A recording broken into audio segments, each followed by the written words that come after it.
Magacayga waxaa la yiraahdaa Faiza. Waxaan rabaa inaan la qaybsado cashar ku saabsan Ilaahayga iyo muhiimadda uu leeyahay.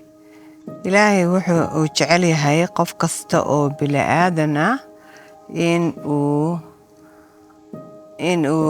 la socdo, xiriir la yeesho, oo uu rabo inuu dhibaatooyin kasta iyo wax kasta ka badbaadiyo. Aniga ahaantayda waxaan la kulmay markii hore waxaan u malayn jiray inaan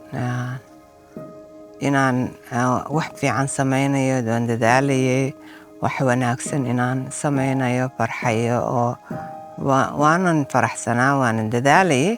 Laakiin waxaa fiican wax walba in laga duceysto, wax walba Ilaahay in laga hormariyo, wax kasta in Ilaahay lagu yiraahdo Ilaahayow maxaan sameeyaa intii bini'aadanku uu culayska qaadan lahaa, oo culayska uu dhihi lahaa, culayskana la kufi lahaa, oo dhibaato la bari lahaa. Walaalayaal, haddaan nahay dadka masiixiyiinta ah, waxaa muhiim ah in Ilaahay la hormariyo. Dhaqankeennii hore waad ogtahay, ma aan ahayn dad oo Ilaahay hormariya ama Ilaahay la hadla ama Ilaahay xiriir la yeesha. Marka duca baa lagu gaari karaa, qof kasta inuu duceeyo uu yiraahdo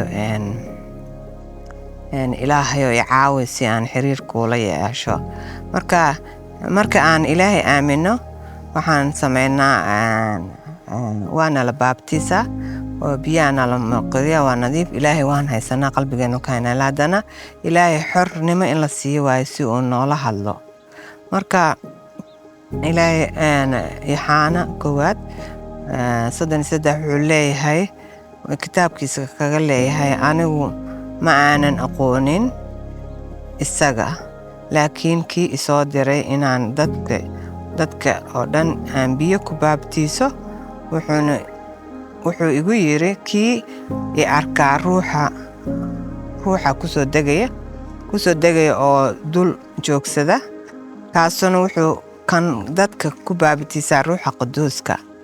Ruuxa quduuska markana la ku baabtiisa, waxaan u baahannahay in qofku uu ruuxiisi baabtiis kadib uu Rabbiga la socdo, oo qofku uu Ilaahay uunan intaa Ilaahay tiri waan ogolahay, haddana aadan Ilaahay aadan ogolaanin, adoonan ogeyn. Dadka waxay isleeyihin waan haysanaa, laakiin waana haysanaa. Ilaahay wuu nala joogaa, annagaa la xiriirayna. Marka kitaabka Maatius xataa wuxuu ku leeyahay Ilaahay wuxuu leeyahay, aniga biyo ayaan idinku baabtiisayaa, laakiin aniga biyo ayaan idinku baabtiisayaa ilaa toobad, laakiin kan iga dambeeya imanaya waa inaan iga itaal weyn yahay. Wuxuu sheegayaa Yaxaana ka hadlayaa Masiixa. Masiixa annaga waxaan u naqaanaa Ilaahay, waad ogtiin, laakiin kan iga daba imaanaya ayaa iga itaal weyn, oo Masiixa ahaa, kan aanan istaahilin inuu kabihiisa la qaado, isaguna wuxuu ku baabtiisi doonaa ruuxa quduuska.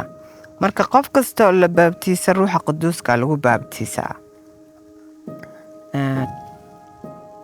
Marka waxaa masiixiyiin haddaan nahay, waxaa fiican inaan Ilaahay la soconno, inaan annaga iska soconno ma ahan. Aniga muhiim waxaan ugu arkaa, sababtoo ah qofka keligiis markuu socdo dhib badan ayuu la kulmayaa, keligiis wax ma qaban karaayo. Laakiin markuu Ilaahay wax qabto, waxba ma dareemaysa, sahal bay arrintaa ku ahaanaysaa. Marka waa ka duceysan kartaa, Ilaahayow ii imow, waad haysataa, qofkii dee Rabbiga yaqaanaan ka hadlaya, ii hag. Marka Mark Markos 1:8 Ilaahay wuxuu leeyahay isagu waa nuurka isagu nuur ma uu ahayn laakiin wuxuu u yimid inuu nuurka u markhaati furo. Kitaabka mar walba waxyaalo badan uga hadlayaa baabtiiska waana qayb weyn. Aniga ma rabo muhiimadaas inaan ka hadlo. Muhiimadeydu waxay tahay inaan ka hadlayo in qofku ruuxa u haysto markuu ruuxa ka dhasho oo la baabtiiso inuu Ilaahay la socdo. Dhibaatada nagu dhacdo waxa weeye kaligeena iska oradna oo iska cararna oo wax walba qabana, culays kasta qaadana oo dhib kasta marna. Intii Ilaahayna nooma ogola dhib iyo culays. Wuxuu jecel yahay inay dadkiisa ay caabudaan oo wax walba ay sameynayaan isaga dartiis u sameeyaan oo isaga la socdaan. Marka ma la sameyn karo haddiinaan xaqiiqsanayn in Ilaahay kula joogo oo Ilaahay haysatid oo Ilaahay ruuxiisa aad aaminsantahay. aadan dadka bini'aadanka fiirin laakiin Ilaahay ruuxiisa. Ilaahayo maanta maxaad doonaysaa inaan sameeyo? Maanta maxaan rabtaa inaan tago? Waad dhihi kartaa. Lukas 3:16 wuxuu leeyahay ayaa kaligood ugu jawaabay oo ku yiri, anigu waxaan idinku baabtiisi doonaa biyo, laakiinse waxaa iga daba imaan doona ku iga taal weyn kan aanan istaahilin yeelin xataa inaan kabaha u furo. Marka Ilaahay Ciise Masiix waa Ilaahay weyn oo ma aragtay qof bini'aadan lama simi karo. Laakiin haddana wuu naga daba imaaday si uu annaga noogu yimaado ruuxa quduuska noo siiyo. Waxaa walaalayaal waa mahadsantihiin. Waxaan doonayay kaliya muhiimadda ay tahay Rabbiga ma aragtay idinkala hadlo oo qofka wuu ku ducaysan karaa. Wuxuu dhihi karaa Ilaahayo ruuxaaga igu baabtiis haddaan lagu baabtiisin. Haddii kalena waxaa dhihi kartaa Ilaahayo i hogaami oo jidkaaga igu hogaami iyo waxaad doonaysa inaan sameeyo.